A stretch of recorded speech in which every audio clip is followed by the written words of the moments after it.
Alright. গত কয়েকদিন ধরে আমি আমার মেসেঞ্জারে যেই টেক্সটটা সবচেয়ে বেশি পাচ্ছিলাম সেটা হচ্ছে আসলে ফুল ফান্ডেড স্কলারশিপের কিছু খুঁটিনাটি বা টিপস শেয়ার করার জন্য। সো আমি ভাবলাম বিস্তারিত শেয়ার করার আগে আমার জার্নিটা একটু শেয়ার করি, যাতে করে যারা এই ধরনের এক্সপিরিয়েন্স আছেন, যারা ক্যান্ডিডেটস আছেন, তারা যেন বুঝতে পারেন যে আসলে এই ধরনের জার্নিগুলো কেমন হয়।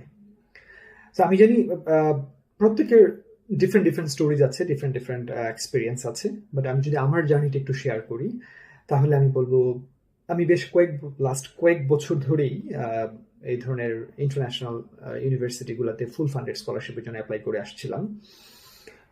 দুঃখজনক হলেও সত্য যে আমি আমার মনে হয় 30টারও বেশি ইউনিভার্সিটি থেকে রিজেকশন লেটার পাই।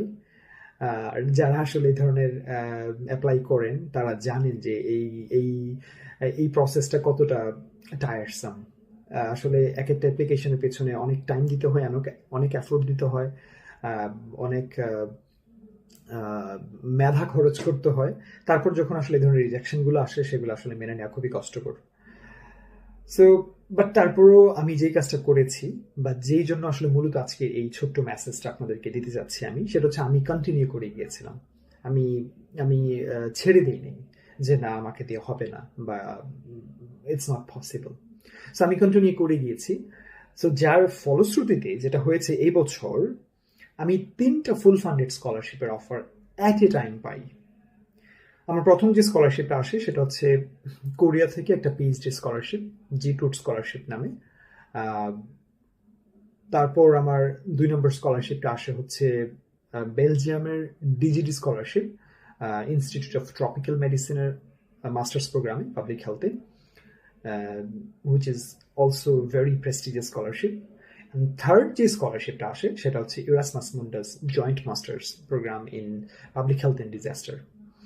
সো এই কথাটা কেন বলছিলাম, কারণ হচ্ছে যে আসলে আমরা অনেকেই মনে করি যে যখন কিছু রিজেকশন আসে মনে হয় যে না আমার প্রোফাইলটা হয়তো বা ইন্টারন্যাশনালি ওরকম ভ্যালিড না, আমার প্রোফাইলে হয়তো বা স্কলারশিপ আসবে না, সো আমরা যেটা করি স্টপ করে দিই। তো আমি যেটা বলবো, আমার পক্ষ থেকে পরামর্শ থাকবে, please please please do not stop applying, keep pushing, your time will come. আপনি তখন হয়তো দেখবেন যে একটা কনফিউশনে পড়ে যাবেন আমার মতো অনেকটা, যে আসলে কোন স্কলারশিপটা নিব। কারণ এট এ টাইম যখন এই ধরনের বেশ কিছু লুক্রেটিভ স্কলারশিপ আপনার আসবে, তখন আসলে আপনি বুঝতেই পারবেন না যে আসলে কোনটা ছেড়ে কোনটা নিব। তো তার জন্য একটা কাজ যেটা করতে হবে সেটা হচ্ছে কন্টিনিউয়াস অ্যাপ্লাই করে যেতে হবে। তাহলেই একমাত্র আসলে আপনি আপনার কাঙ্ক্ষিত লক্ষ্যে পৌঁছাতে পারবেন। সো সবাইকে অনেক ধন্যবাদ এই ছোট্ট ভিডিওটা শোনার জন্য।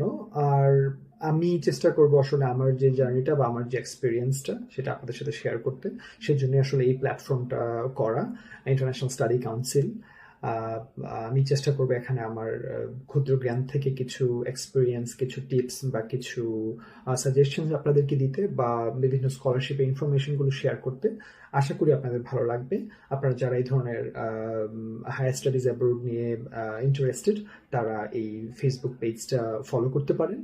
আর আহ, আমি চেষ্টা করব যে আপনাদেরকে আমার যতটুকু জ্ঞান আছে তা থেকে কিছু শেয়ার করতে, যাতে করে আপনারা অ্যাটলিস্ট কিছুটা হলেও উপকৃত হন। তো সবাইকে অনেক অনেক ধন্যবাদ। খুব শীঘ্রই হয়তো দেখা হবে অন্য কোনো ভিডিও নিয়ে। সে পর্যন্ত ভালো থাকুন, সুস্থ থাকুন। আল্লাহ হাফিজ।